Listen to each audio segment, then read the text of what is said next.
All right, hey everybody, we're going to talk real quick about European expansion and kind of what led Europeans to come to North America. So why do European people from Spain and Portugal and England and all those other places come to North America? And so real quick in this little short brief thing here, we'll take a look at four big reasons why, okay, the motivations if you will. The economic part of it, religious, technology, and in class we're going to talk more about state-by-state examples, country by country, of why they come over here. We'll do that more in class next week. To summarize, I can break this whole thing down for you in three words, okay? My the old AP Euro kids know this. It's gold, glory, and God is a big part of it. And a big part is economic. In Europe in this time, the 1400s, you see a big population increase, okay? About 20 million people more than before in Europe because of the end of the Black Plague. With more people, prices go up. Things become more scarce, prices go up, and you need more money, especially gold and silver, the money was based off of. It's called bullionism, where basically all these countries are trying to get more and more money and pour more and more money, gold and silver, into their economy and try to corner that market on that one good. And they got to try and find it. I mean, Europe has been populated for a long time at this point in terms of modern population. And a lot of the gold and silver deposits are gone. So you got to find a new place to find those things. Also, as capitalism starts to rise in Europe, you have a bigger middle class now, the bourgeois middle class, and you have a lot more entrepreneurs in that area, and especially in the area of banking. And so now you have certain individuals running banks who actually have more money than the government does.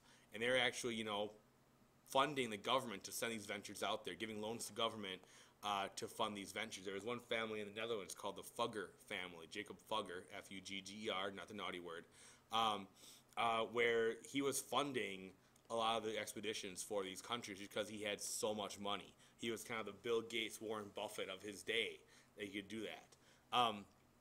Also, you start seeing charter and joint stock companies. I know I cut off on the top, but charter and joint stock companies, where essentially nations made a charter.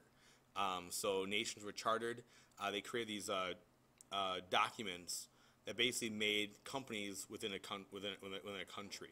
It was a state within a state. A large fleet of ships owned by a company that had their own military power, their own little government, and they kind of reported to the government. So say in England, they made a joint stock company, they gave them a charter. This company acted on behalf of the country and kind of had full force of that country, but didn't have to really follow the same regulations. A lot of times these were joint stock companies as well. Investors pooled all their resources together, kind of the way like almost like a first stock market, to make these things happen. In England, you had the enclosure movement, where you started kind of barricading off the public lands, and more private property was a big deal.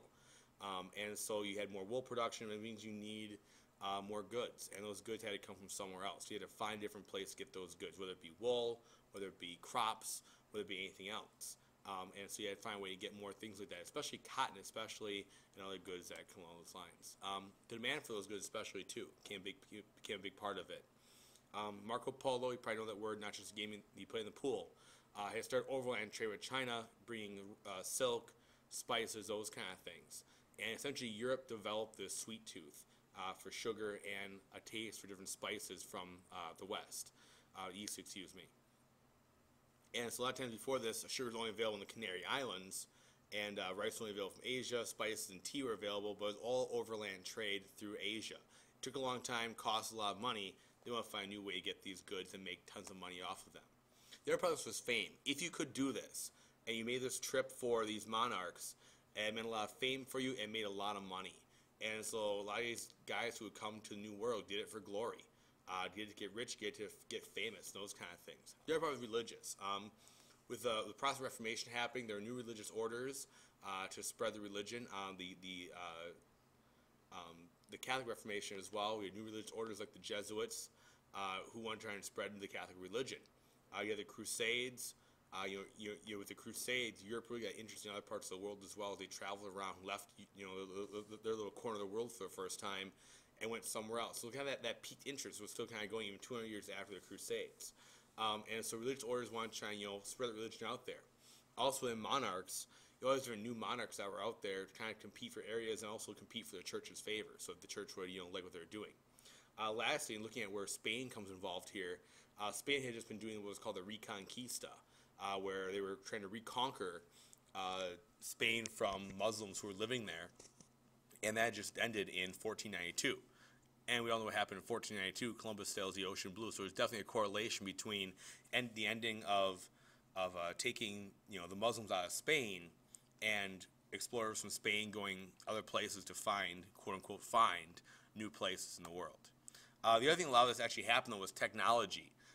During the Renaissance, you start studying new ideas, getting new ideas of mathematics. You start printing new things like maps, more books about things, and especially in cartography. By the 1500s, you have the Banham's Globe here in 1492.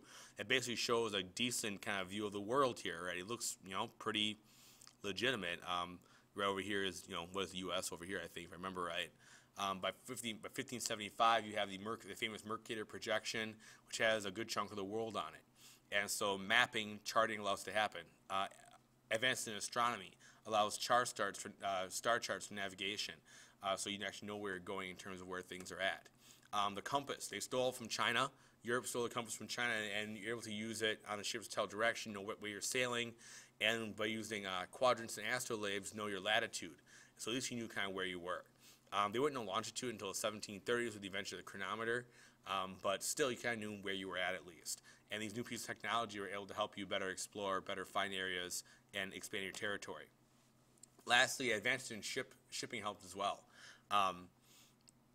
Before this, European ships always had square sails on them, and in seeing Asian ships that had triangular sails, the Portuguese put them together to the Portuguese caravel, and later on the Spanish galleon as well. They used angled sails, lateen sails, to better use the wind power. They used a combination of square and triangular sails so you could get more power for their ship to use wind power. Also, better rudders, better ship design allowed faster travel.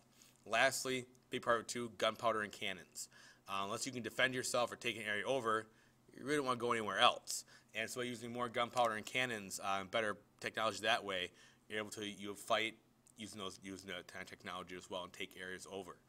So it's a little short podcast about some of the motivations for Europeans coming over to the New World. Sorry it's a little rough. Did this quick over lunch. So please watch this for next week, Tuesday. It'll be September 9th. Take some notes on it. We'll be talking about this in class, everybody. Thanks a lot.